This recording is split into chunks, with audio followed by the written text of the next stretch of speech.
evening. My name is Charlene Margot, and I'm founder of the Parent Education Series and co-founder of nonprofit The Parent Venture. We are delighted to have with us tonight Dr. Eric Endlich and Elizabeth Hamblet, who are going to be talking to you about neurodiversity and disability support in college and beyond. This topic has clearly hit a chord with our community. We have more than 1,000 registrants for tonight's event, which is a record for our nonprofit. Very excited to have you both here. All right. So, because this was called an evening, pardon me, for neurodivergent students, let me start by explaining why I use the word disabilities. So, at the college level, what we are working with is disability law. And in order to be found eligible, a student has to have a disability. I don't find the word disability to be negative, but I also try to use whatever vocabulary students prefer when I work with them. But for the purposes of this discussion, that is why I use the word disability. It has to be a substantial limitation in an area of daily life functioning. And so to me, it's an important word to use. You'll find that there isn't typically an office for students with learning differences. We might call it the Office for Equity or Access or Accessibility. But just so that you don't think that I am insensitive, that this is a word that has meaning at my level of education where I'm working. So, um, we already had the introduction, so I'll spare you guys this information. Let me start by saying this because it's really important and you may have heard otherwise. Colleges do provide accommodations. I occasionally hear from somebody who's been told you got to get your kid off the IEP or 504 in high school because they won't have any accommodations in college. That's just outright a lie. And we do it for all kinds of disabilities. Currently, people in my field are using the terms parent and apparent and non-apparent disabilities to describe those that we can observe and the invisible ones like learning disabilities, autism, ADHD, mental health disabilities.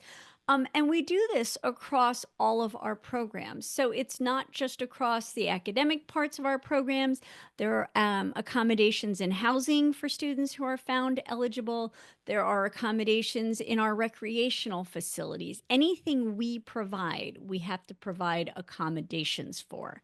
So I want to make sure we just, if you see no other slides for this presentation, I really want to make sure that you hear that. And hopefully, and I'm going to recruit you all. If you hear otherwise, please let people know that this is what we are talking about, that these things are available to everybody. So there are differences between what's happening at the college level and as opposed to what happened in K through 12. And I like to introduce some of this vocabulary because I think it helps to illustrate some of the differences. So, at the office where I work, we are called Disability Services. I'll abbreviate the rest of this time to the expression DS. And as I mentioned, there are other offices that might be called the Office for Access or Accessibility, Accessibility and Equity. But what's really important about this is we are not the special education department. And the reason that that's important is that we do not have to do a lot of the things that a special ed department does. So we do not do, we don't have to be in charge of making sure we know what kinds of grades students are, being in touch with their professors. So a lot of the responsibilities are on the students themselves, and we'll talk about that in a little while. What's also important about this is that if you hear that a college has a great special ed department, that is the department that trains teachers to go work in special ed. It's not the one through which students will get their accommodations. So just making sure that we know what we're all talking about. Now, at my office, the people who are your student's contact person who coordinate their accommodations are called, at least where I work, their coordinator. And there are more than 4,000 and 4-year schools in this country. And so I obviously don't know what goes on with all of them. And if I said I thought I did, you'd think I was pretty foolish. Um, but generally, we don't call those folks case managers. Now, some of my colleagues do. I've been at programs where colleagues have said that. The reason I like to use the word coordinator is I think it better conveys what these people's job is, which is to coordinate their accommodations. So, as we're going to talk about again later, pretty soon, but later, um, when it comes to things like exam accommodations, that coordinator will take the form that the student has filled out, be in contact with the student's professor. Part of our job is to find a room where students take that test if it needs to be accommodated outside of the classroom. And that's what they do. But again, they don't case manage in the way that I think, frankly, a lot of parents more than kids think about. So we're not contacting professors. It's not their job to check in with professors and say, how is Elizabeth doing in your history class? Is she coming to class? Is she keeping up with the work? That's not the level of supervision that they provide because these are college students that we're talking about. Even if they have a disability, that's just not the kinds of things coordinators do. Now, I have this expression notification of accommodation, and that is my term. We'll call it NOA for the rest of this discussion. And I use the word notification more generally because there are lots of different ways in which my colleagues communicate with professors about what accommodations have been approved for a student. So, a number of my colleagues subscribe to these databases that allow students every semester to log in and do a checklist. So it will show them all of the accommodations that they have been approved for. And what you may find interesting, and I really want you to make sure your students hear this, is that they have the freedom to indicate which accommodations they want which professors to know about. They are not required to tell all of their professors about their approval. And even if they choose to, they don't have to tell them about everything. And this is a level of control over their information that a lot of your students are not used to. And the reason I think it's really important to tell them is the research shows us that a number of students who have been accommodated with at least one accommodation in this big longitudinal study that was done in the OOs did not register with their college's disability services office. And there are various reasons why not. But one of them is that they wanted to start over again. They wanted to have a new identity free of this disability label that they felt they carried. Now, obviously, if there's a notification of accommodation, it implies to the professor that this is a student with a disability. But your students might be confused, but also intrigued by the idea that our letters don't say what the student's disability is. Now, again, can I promise you that over 4,000 colleges, nobody is doing that? I can't. But I think it's extremely unlikely. So it will have a statement that says something to the effect of Elizabeth Hamblet is a student with a disability. Here are the accommodations we've approved her for. Can your student choose to tell us the professors more? Absolutely. That's their information. But we are not going to do that. And so I want them to know that. So if they are, ready to move on to a new environment and don't want everybody to know their business, so to speak, they should be aware that this is not a reason for them to not register with us. And then there's this word documentation that we use that I think can be intimidating to some people. And all it is a fancy word that means paperwork that your student provides us that shows us that they are a person who's been identified with a disability and in some cases have already been accommodated. So what's really important about this, and we have limited time tonight, but I have lots of resources, and while Eric is talking, I will drop this in the chat. Um, There are a lot of myths about documentation, and people are running out to get testing when they need not. Sometimes they're not getting updated testing when maybe they should. Sometimes they don't need testing. So, what I want to tell you about documentation is that nobody can tell you what your student needs except for the college that they're going to attend, and specifically the Disability Services Office at the college they will attend. So please don't, listen to anybody. It only matters what documentation the college your student wants to go to will be requiring. So if you have a current high school senior, as your student is adding colleges to their list, one of the things you can do at that time is take some notes, view the documentation requirements, and take some notes. And you may find that wherever your student's going to go, they have what they need. You may find that everywhere they go, they state that things have to be updated. And I still encourage your students to contact Disability Services to ask questions. I have colleagues who will take documentation from second grade. I have colleagues who will not.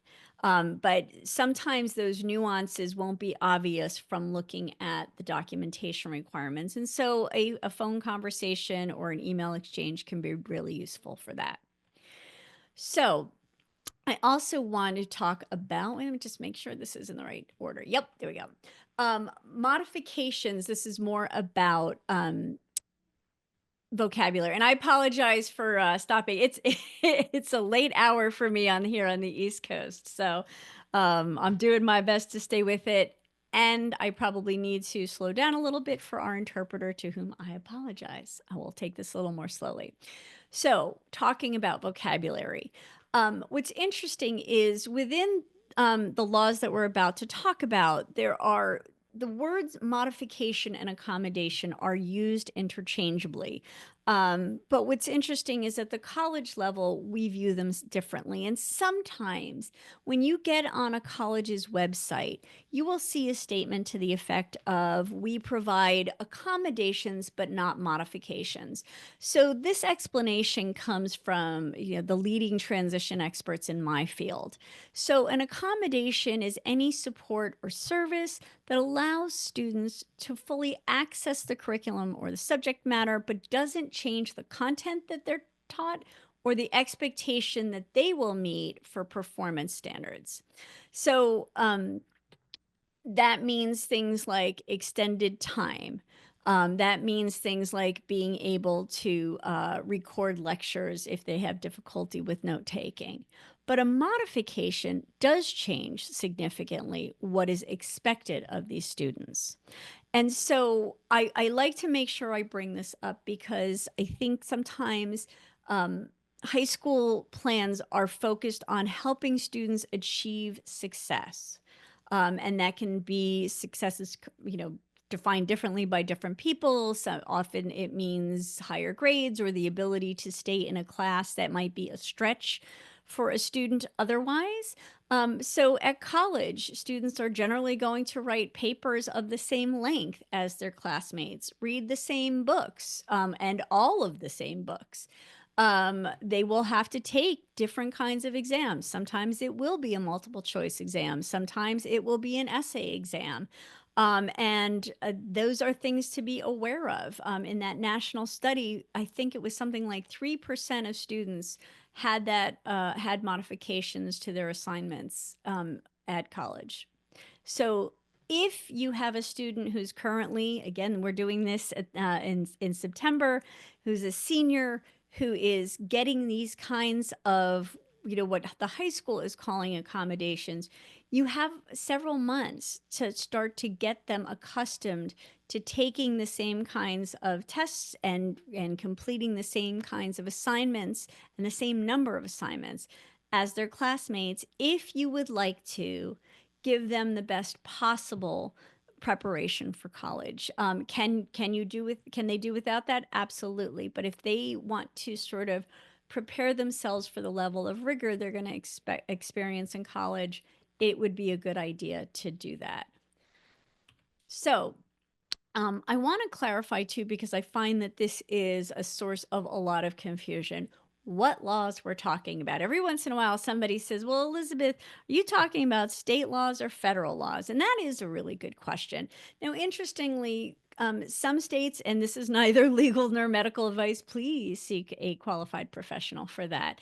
I have recently seen something, regarding documentation. I think it's the state of Minnesota has uh, created its own state law regarding what colleges are supposed to accept, but that's as far as I can go, and especially in the time we have given. So look up that law if you need to.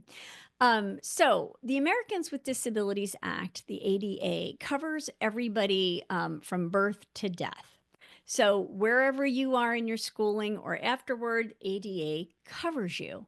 But, and I find that a lot of people do know that IDEA, the Individuals with Disabilities Education Act, covers students in K through 12. So if somebody is saying to you, oh, make sure you get everything your student wants to use at college written into their senior year IEP, that's not how this works because as you look at the rest of the slide, colleges are not subject to IDEA.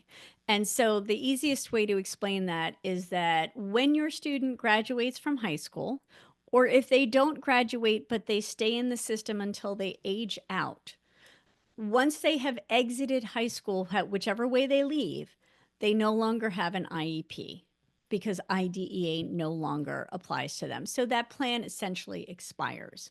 So then you're going to go online into these parenting groups, and somebody's going to say, make sure you get your kid on a 504 plan because 504 prevails at college. And if you get them a 504 plan and you write all these accommodations into it, the college has to follow it. And that's not true either. So Section 504 Subpart D is what is applicable in the K through 12 system. And Subpart E applies to colleges, and they are vastly different. And you can get off this call tonight and look them up, and you'll be able to see. The mandates are very different. I go into great detail about this in my book. So for the same reasons, 504 plans also expire. Now, again, I talk to a lot of colleagues. Every once in a while, I see, even in a student who's transferred to where I work or come as a graduate student, that what I would call that NOA at their previous institution was called a 504 plan. So a college can call that notification whatever they want, but it doesn't make it for legal from a legal standpoint, the 504 plan like they had when they were in high school. And so just to wrap this up, because I think it's important to know too, some of these changes. When your students in K through 12, the adults are in charge of this process, right? The school district has to look for students who have might have a disability. If they think the student has one, they have to assess them. If they're found eligible, they have to offer the family an IEP or a 504 plan. Things are very different at college. We can't make, and here are my little air quotes, we can't make students register with us. The choice is theirs. If they want accommodations, they do have to register with us. But we cannot make them do that, which I know makes a lot of parents very upset. We will do things like we'll be present at resource fairs during freshman orientation, perhaps with the packet of the acceptance packet. There might be letters from health services. There might be one from us. But all we can do is let students know we exist, and then it's up to them to register with us. And they can find this process online. All they have to do generally is fill out a form. Everybody has to fill out a form for everything that happens at college, right? And a lot of my colleagues also require what they call sometimes an intake meeting. And this isn't like the college interview to get in, it's an opportunity for disability services staff to ask some follow-up questions based on what the student has requested, maybe something in the documentation, perhaps provide the student with a little bit more information. And that's how they do that. And then there's usually a review Eligibility is not guaranteed. I don't have time to go into that tonight. Again, the school has to agree that this is a student with a disability that requires accommodation, and then the accommodations get approved. So again, I started by saying coordinators have different responsibilities than case managers. From what I have seen from a lot of my colleagues, anytime students have to take a test, and this includes where I work, they have to fill out a form that they submit to us 2 weeks ahead of their exam. And it says who the professor is, what the class name is, when the class is taking it. Because it is not our job to contact professors for several hundred students. They are adults in the eyes of the law if they are at college, even if they're not 18, if they are fully enrolled at college. And this is nothing to do with the dual enrollment programs, that's a whole different animal. But if they are enrolled at college, they are considered adults. And so they need to get this stuff to us. And as I said, we do not chase them for those forms. We'll usually send some reminders. If they show up the day before an exam, if it's, a big section of like freshman science and we already have 10 students taking it with that professor, we can probably accommodate them. But we are not responsible if they delay getting that information to us, because we don't have to stay late at night and try to call professors at home because they've delayed getting us the information we need. They are responsible for often letting professors know about their accommodations. And also letting us know if there's a problem. Every once in a while, we have a professor who doesn't know the law who says, "Hey, Elizabeth, you can't have that accommodation in my class." We don't know that they've done that. They shouldn't rely on the professors to contact us and say they have a problem with it. In a perfect world, that would happen, but we don't live in one of those. And so these are really adult things. And so, I hope that this conversation will not leave you anxious, because I know it sometimes does. And Eric's going to tell you all about how to find some supportive colleges, but it's really important for you guys to just digest this information, start to learn about the changes, because you can prepare your students for this. I have every confidence in that.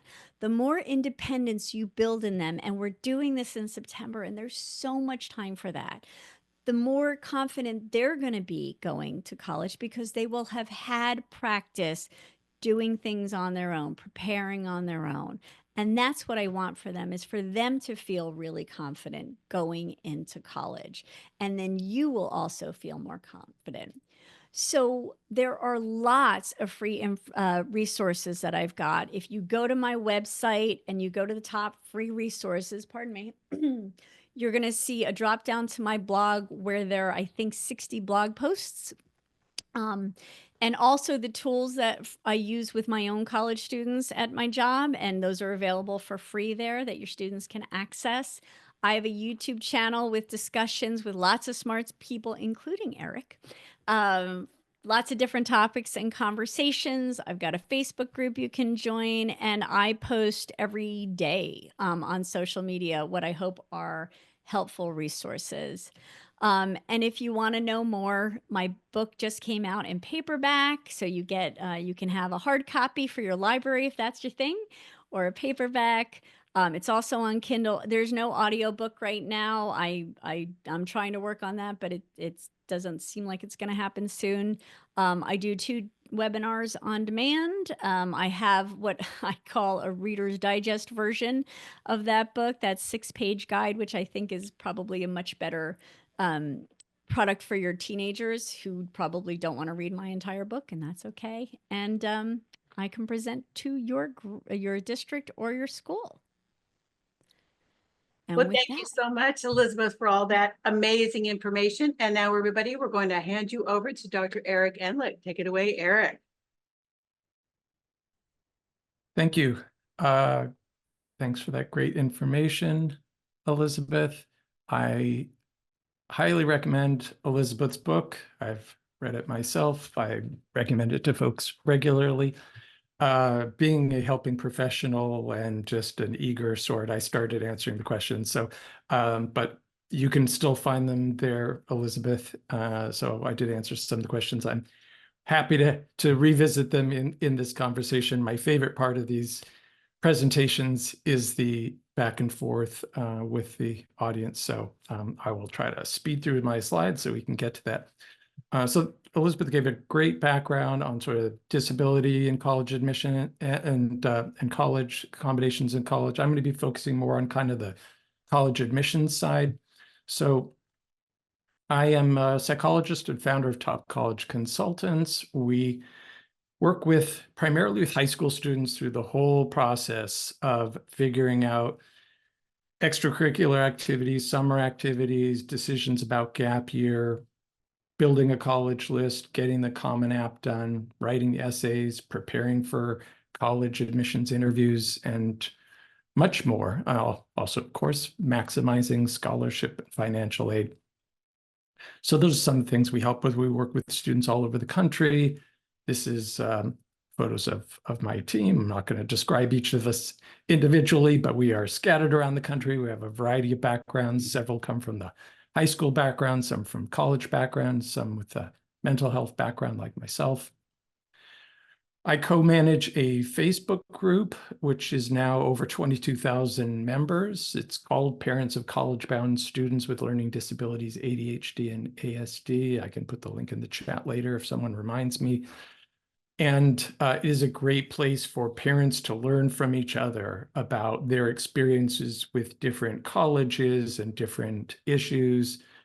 So parents are constantly posting in there, has anyone had any experience with this college or this camp or this program or this issue with their kid? And it's a great place for parents to support and learn from each other. So I'm going to be focusing more on the college admissions side of things. Again, we primarily work with high school students applying to college. I do sometimes work with college seniors or college grads applying to grad school as well. And I surveyed in the Facebook group, I asked parents, what do you see as the top challenges in the whole college application process, which I realize can be very anxiety provoking. And that's partly why we do this work, to help lower the emotional temperature, so to speak. So over 70 parents responded. And the top 5 things they mentioned as challenges going through this whole process of college applications in high school are finding the disability and autism support in college, selecting the colleges to apply to, writing the essays, time management, and the amount of work involved. So the number one by far is finding the right support in college. And in fact, I have a database on our website which I call a database of neurodiversity friendly colleges. So colleges that have robust supports for neurodivergent students. We can work with students with other kinds of disabilities, not just learning differences or emotional challenges, but that is primarily who we serve.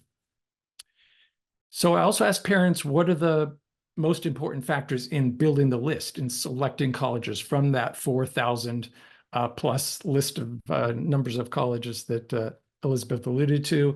And the top 4 factors that parents mentioned are the majors, the academic offerings of the college, executive functioning support, that's support for organizational skills, time management, stuff like that. The campus vibe or culture, what is the feel on campus, what kind of students kind of fit in there, and the quality of disability services. So 2 of the top 4 factors involved supporting students with disabilities. That's the disability services and the executive function support. So obviously very high priority for the parents that we work with. And I like to make this distinction between students being college capable and college ready. So if your child is already taking reasonably challenging courses in high school, honors courses, AP, dual enrollment with a community college, IB, that's International Baccalaureate, accelerated, whatever they're called at your high school, and your kid's getting A's and B's, they're doing well in difficult courses, they're probably going to be able to handle college level academics, certainly if they're already taking college level courses like dual enrollment and AP courses. But that doesn't mean that they're college ready, because college, if you've gone to college yourself, there's a lot of independence involved. And unless the student's going to live at home and go to community college, if they're living in a residence hall, they have to be able to navigate living with a roommate, self-advocating with professors, managing their time, getting up, tracking their assignments, and a whole bunch of other things that they may not have had to have been so independent with in high school. And so colleges look at your transcript. When they're admitting students, they can see the transcript, essays, recommendations.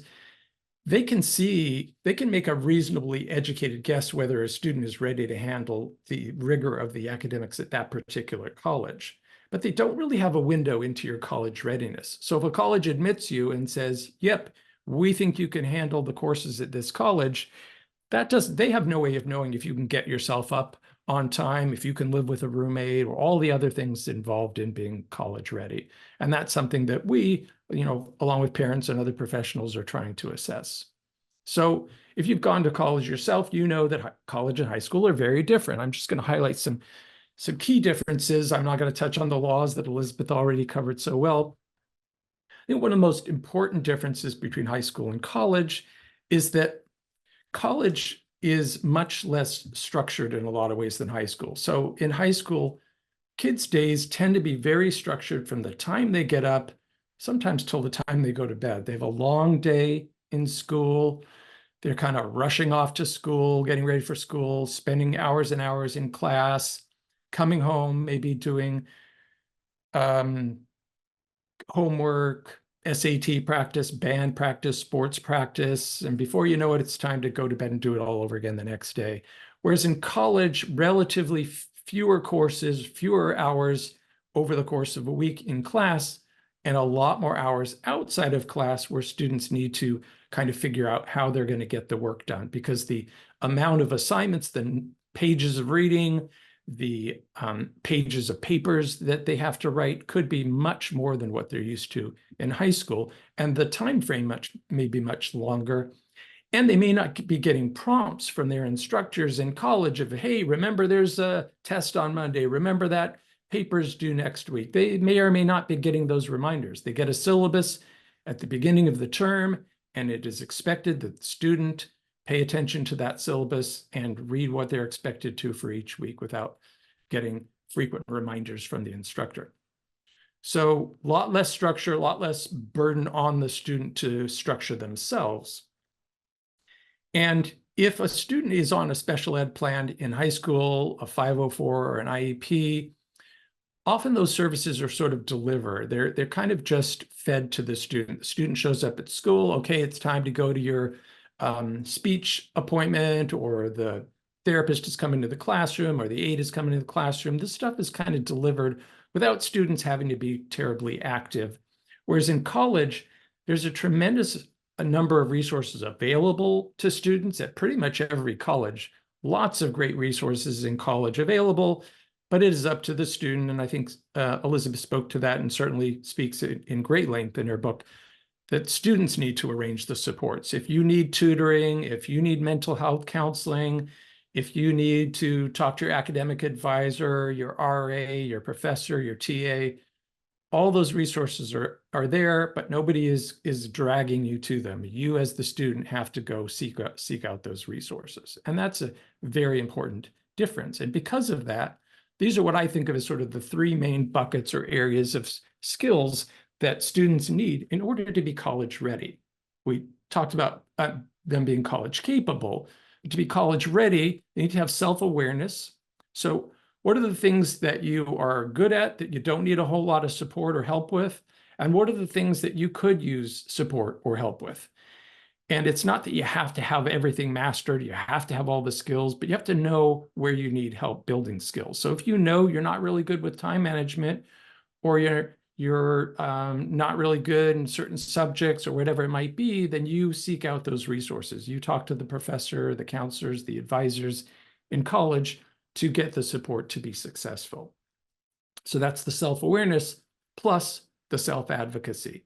And because the burden is sort of on the student to seek out resources and to get their accommodations, frequently, as so Elizabeth talked about, to get their accommodations implemented, students have to be good self-advocates. They have to be able to go to the professionals in college and speak up and get the help they need, or the accommodations. And if, God forbid, there's a snag and they're not getting their accommodations, or there's a problem getting the resources that they're supposed to get, they need to be able to advocate and persist and get those resources, even if they encounter difficulties. So that self-advocacy is incredibly important, and we want to see students building that skill while they're in high school. And then they also need to be able to manage things like time, especially time, as I talked about before, managing their emotional reactions. There's going to be disappointments, whether it's a grade on a test that you didn't expect, or a disappointment in a romantic relationship in college. There's going to be disappointments and frustrations in everybody's life, and you have to be prepared to roll with the punches and have good emotional management skills, and to manage your motivation, to stay motivated through the whole term, which can, sometimes seem to drag on for a while, and manage your habits. So if you're somebody who really likes video games or social media or drinking or eating junk food or staying up late or socializing and not really studying, you've got to manage that yourself as a student, because you don't have your parent looking over your shoulder saying, hey, go to bed already, or don't eat so much, or don't drink so much. Let me pause for the translator to catch up. So I also ask parents, what are your top concerns transitioning to college, making that jump from high school to college? The top five that parents cited were keeping up with the workload. There's the time management again, making friends. There's the social skills, being able to ask for help when needed. There's the self-advocacy, time management, again, executive function skills, and maintaining mental health, emotion regulation skills. And, I'm a clinical psychologist. I'm very comfortable working with students who have mental health challenges. And I'm also just stunned at the rise of mental health issues, particularly in light of the pandemic. Students who can go to college, even if they have mental health issues, but they need to have the resources, to know what resources they need, and to be able to seek out those resources and to have strategies to deal with their challenges. A couple other concerns that came up were applying for accommodations and managing social media use. That should not come as any surprise.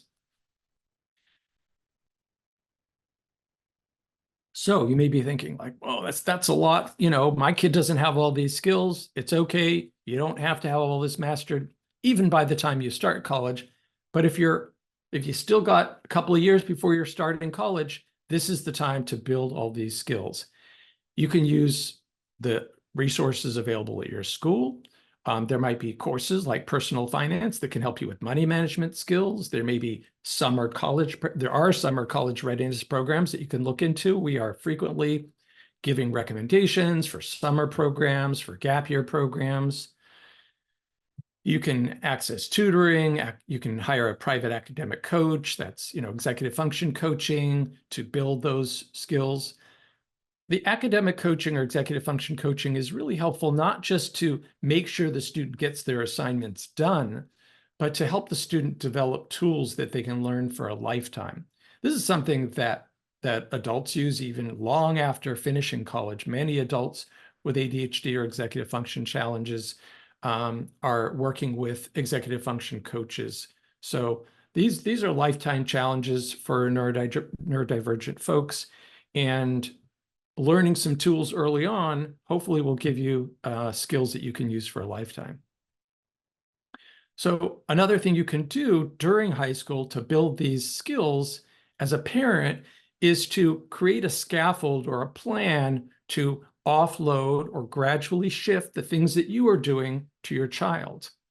Obviously, you don't want to do that overnight, but you could start by making a list. What are all the things you do? Do you wake up your child in the morning? Do you do their laundry? Do you cook for them? Do you make their appointments for them? Do you remind them of their appointments? Do you fill their medications? Do you talk to their teachers and advocate at school for them? Think about all the things you do over the course of a week.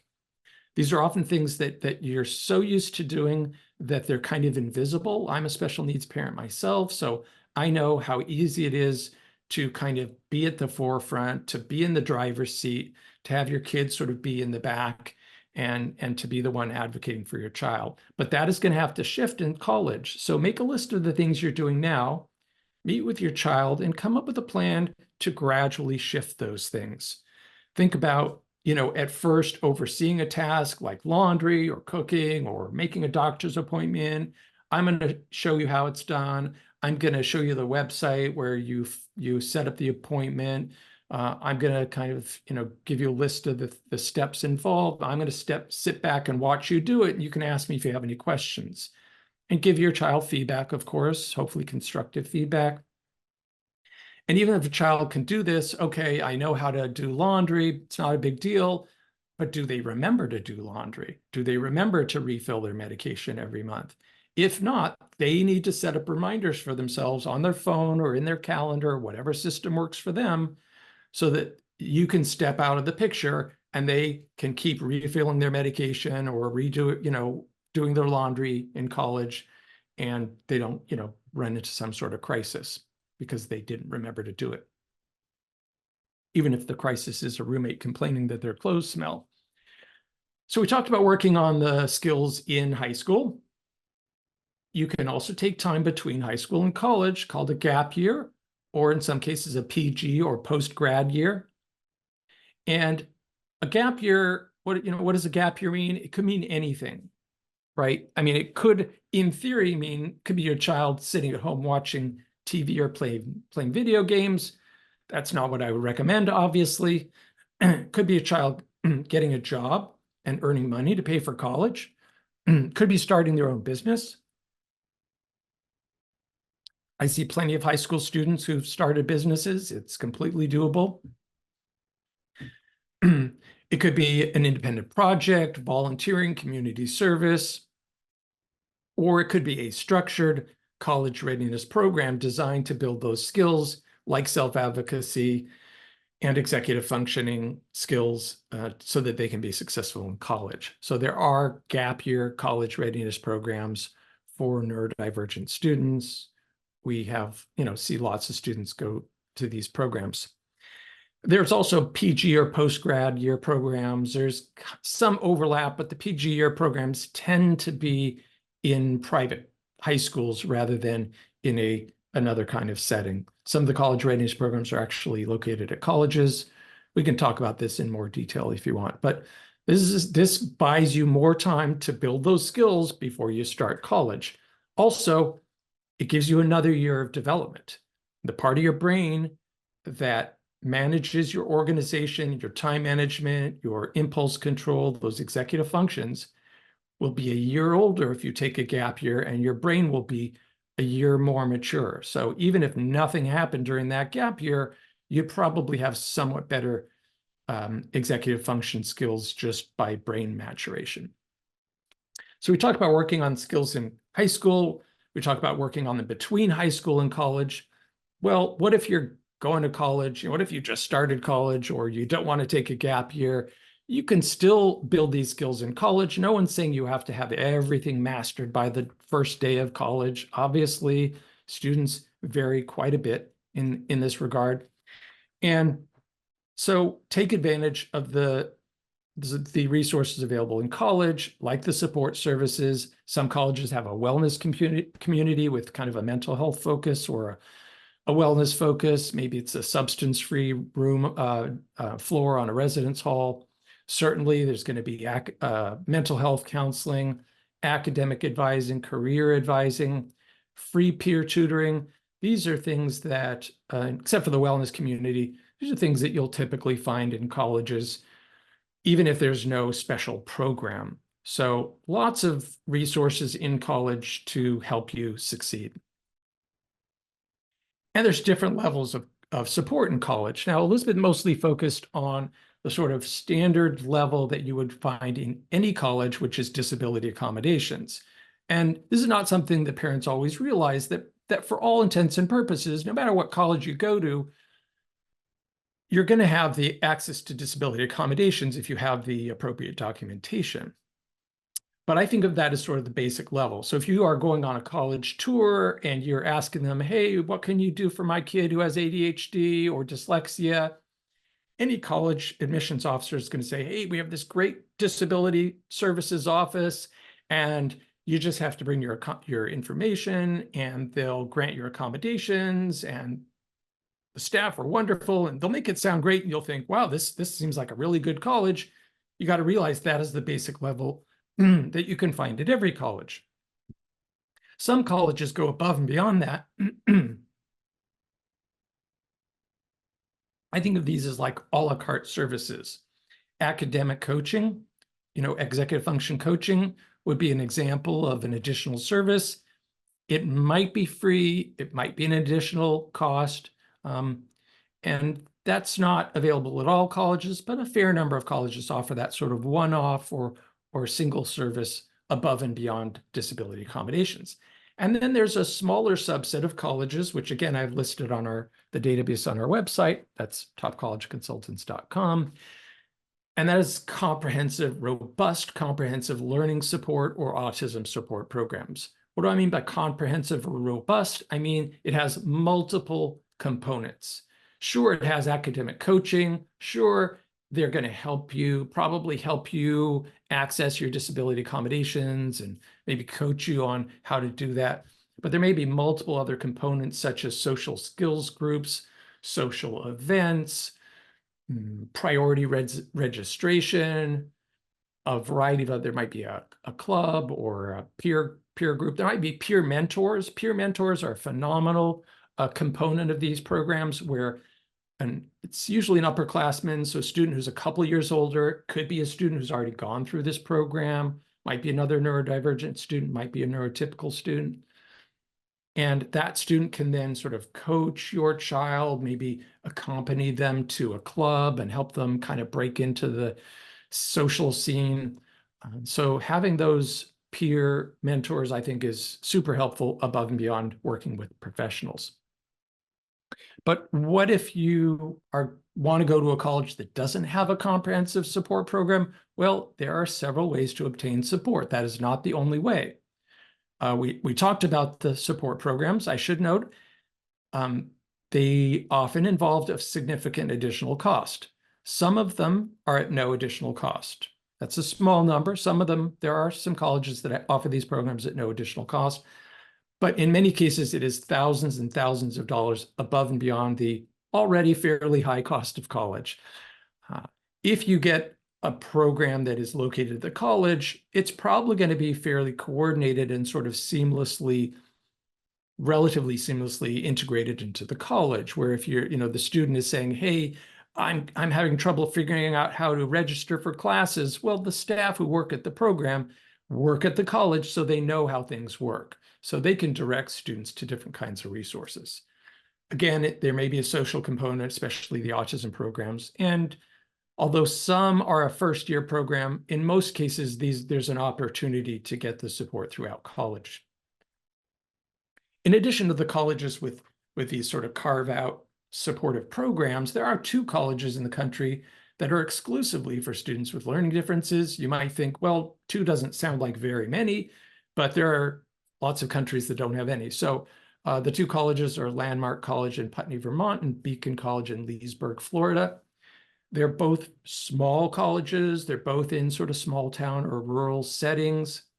The advantage to a college like this is that all of the instructors and staff know this population. That's all they work with. So they're very accommodating and understanding and inclusive.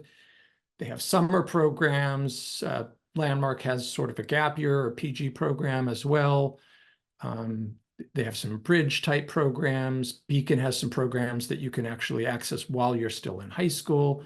So even if you're not going to go to one of these colleges, check them out because they have a lot of interesting resources. But they are by no means right for all students. Being small colleges, they don't have all the majors that some students want, and some students want a much bigger college or an urban college, or they want things that these colleges don't offer. So another option, in addition to the 2 I just mentioned, would be to go to just sort of a mainstream regular college with no special supports and bring in support from outside the college. For example, hire your own academic coach, hire your own private therapist or your own medication prescriber. Colleges may provide some mental health services, but often they're sort of limited in scope. If you need something more intensive, you may need your own private therapist or therapeutic program. And by the way, if you're staying in state to go to college, you can probably continue with the therapist you already have. If you are crossing state lines to go to a college that is not in your home state where you've been getting therapy as a high school student, there's a good chance you will have to get a new therapist because in many cases, they're not going to work with you out of state unless they happen to be licensed in the state where you're in college. And there are some comprehensive support programs that are not located in college, the freestanding private support programs that will provide services to students at a variety of colleges. If the college is located near the program, it would be in person. If the college isn't near the program, it could be virtual. So there are several companies that provide comprehensive services to students regardless of what college they go to. And then finally, there's some residential programs. I think of this sort of the highest level of support where a student lives at the program, not at the college. They live at the program and they attend a nearby college. So that provides more wraparound residential support for students who need something above and beyond what they would get in college. I'm going to try to wrap this up quickly because I really want to hear all of your questions. So we asked parents, I talked about some of the resources available. What do parents think are the most important resources? And the top three that the parents surveyed mentioned were Disability Services Center, academic coaching, and autism support program. These are a lot of autism parents. So top three were, related to their students' disabilities and executive function needs. Of course, other things like social events and tutorings and clubs were important too, but the top three were the disability support. And we hear this over and over again from parents saying, that's one of the reasons why they're hiring us, is they say, you guys know the colleges that provide the supports. You can help our student put together a package of support or figure out what support they need. What do they need to be successful in college? But again, colleges typically have a wide range of resources, whether they have a support program or not. Clubs, there are mental health clubs at some colleges like Active Minds. You can create your own study group as a student. There's career services, you name it. And of course, let's not forget disability services. Super important. So, big takeaways. Think about college readiness while you're still in high school. Figure out where are the areas you need to work on. Start working on those skills before you finish high school and develop a post-secondary plan to keep building those skills after you graduate high school. There are lots of resources on the Top College Consultants website. I've just listed a few here, like what questions should I ask the Student Disability Services Office? Should you disclose a disability, the database I mentioned, and more. I can provide the links to anyone who emails me or provide the slides to anyone who emails me at eric@topcollegeconsultants.com. And you can find all this stuff on our website too. So thanks so much for hanging in there. I know it's kind of late for a lot of folks, and I would love to hear what your questions are. Over to Charlene. Well, thank you so much, Eric and Elizabeth, for all of this great information. We have just a few minutes left, but let's see if we can answer a couple of questions, okay? First of all, many of you are asking, is this going to be available online? Yes, it is. This video will be free and available soon on our video library.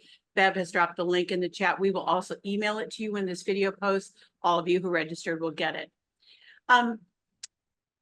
This question is for either of you. What if your child needs emotional support? For example, they have anxiety and they don't know how to reach out to professors about group presentations or communicating with teachers.